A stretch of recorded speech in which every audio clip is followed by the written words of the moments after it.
nouvelle, aucun sacrifice, aucune offrande, aucune dîme ne pourrait, bien aimé, faire descendre la faveur de Dieu. Donc Dieu est dans sa parole et sa parole c'est sa mesure. La parole est la mesure de Dieu. Dieu ne sort pas dans sa parole. Souvenez-vous, avec Hébreux 13, il est écrit, Dieu demeure le même hier, aujourd'hui et éternellement. Il ne change pas. La parole, c'est ce qui est irrévocable. Sa parole, ce sont des vérités établies. Dieu ne peut jamais sortir de sa parole.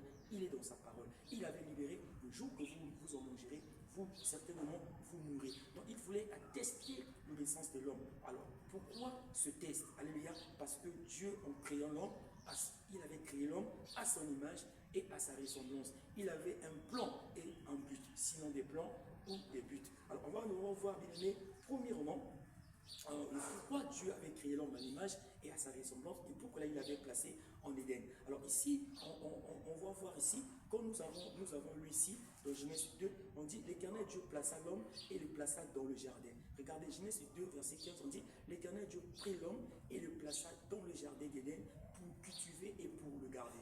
Verset 16, l'Éternel Dieu donna cet ordre à l'homme. Tu pourras manger de tous les arbres du jardin, mais tu ne mangeras pas de l'arbre de la connaissance du bien et du mal, car le jour où tu en mangeras, tu mourras. Donc Dieu donna cet ordre à l'homme. Donc cet ordre était une manière de pouvoir tester le cœur de l'homme, tester si cet homme-là lui devait une obéissance. Donc Dieu a dit ici que non, pour cultiver et garder.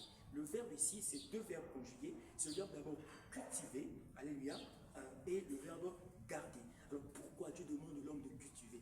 Cultiver, bien aimé, c'est au travers de l'homme que l'homme devait nommer cette nomenclature, alléluia, cette nomination. Il devait y avoir une nomenclature, une nomination, c'est-à-dire Dieu voulait que l'homme, au travers de ce qu'il a donné comme sagesse, parce qu'ici on voit déjà, bien aimé, la connaissance, parce que on parle de culture, on voit de cultiver, on voit la connaissance, on voit, bien aimé, la maîtrise, on voit aussi, bien aimé, la sagesse, quand Dieu a tout donné à l'homme, parce que l'homme a été créé de Dieu à l'image. Dieu est sage, Dieu est intelligent, Dieu est plein de potentiel, plein de capacités. Il a donné cette partie, il a donné ce qui, parce que le souffle qui était sorti de Dieu est venu dans l'homme. Donc l'homme possède, l'homme garde le souffle de Dieu. Donc l'homme marche avec ce souffle, le souffle qui est le souffle de Dieu, qui est un Dieu très intelligent. Donc ici, pour garder, cultiver et pour garder. Alors ici, Dieu, quand il demande à l'homme de cultiver et de garder, il avait des buts, il avait des plans. Et ces plans, on va le voir maintenant ici. Premièrement, c'est pour qu'il représente Dieu sur la terre, acclamer le Seigneur. Mon frère, toi qui penses que tu es venu au monde au hasard, tu n'es pas venu au monde au hasard, tu es venu pour représenter le Seigneur. Donc tu es une représentation de Dieu sur la terre. Tu dois incarner l'autorité, tu dois incarner partout, que ce soit au travail, que ce soit à l'église, que ce soit à l'école, que ce soit au marché, tu dois incarner Dieu, tu dois représenter Dieu et tu dois être aussi, bien aimé, le canal que les hommes verront le Seigneur au travers de toi. Premier point, pour qu'il représente Dieu sur la terre par rapport à l'image que lui a reçue de Dieu. Genèse chapitre 1, verset 26, on vient de le lire, faisons l'homme à notre image et à notre ressemblance. Le deuxième point ici, c'est pour qu'il incarne la divinité sur terre.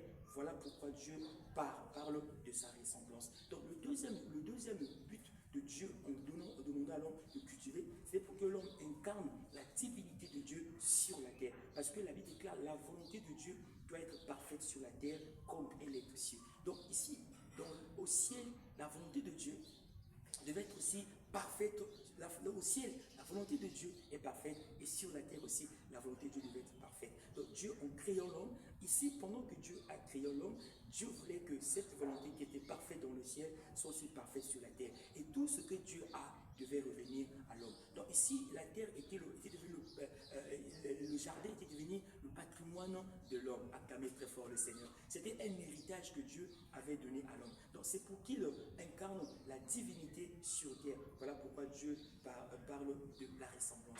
Mon frère, n'oublie pas que tu es la ressemblance.